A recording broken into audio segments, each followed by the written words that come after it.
تسلیم کا سبق کبوتروں سے سیکھنا چاہیے۔ بیان کیا جاتا ہے کہ ایک خاتون کا ایک ہی بیٹا تھا جو کہ اپنے ماں کو بے حد پیارا تھا۔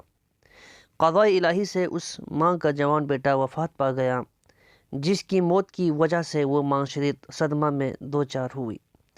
صبر و سکون اس کے ہاتھوں سے جاتا رہا۔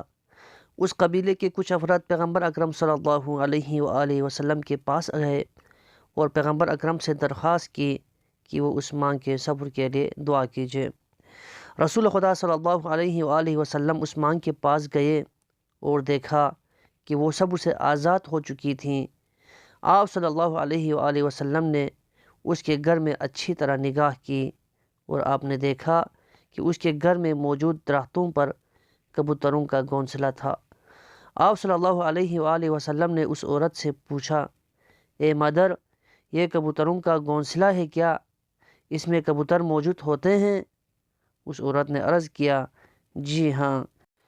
آپ صلی اللہ علیہ وآلہ وسلم نے اس سے پوچھا، کیا جو بچے پیدا ہوتے ہیں سب کے سب پرواز کر جاتے ہیں؟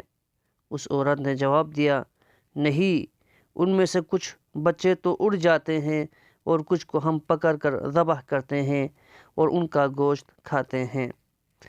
تو رسول خدا صلی اللہ علیہ وآلہ وسلم نے فرمایا، جب تم ان کے بچے ذبح کرتے ہو تو کیا وہ یہ آشیانہ چھوڑ کر کہیں اور چلے جاتے ہیں؟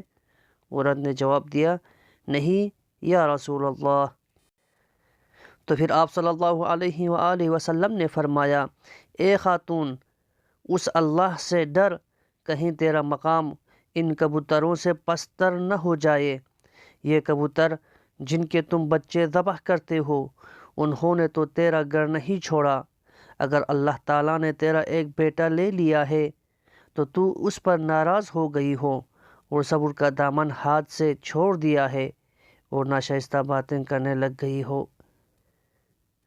اگر آپ کو ہماری یہ ویڈیو پسند آئی تو ویڈیو کو لائک اور چینل کو سبسکرائب کیجیے گا۔ شکریہ۔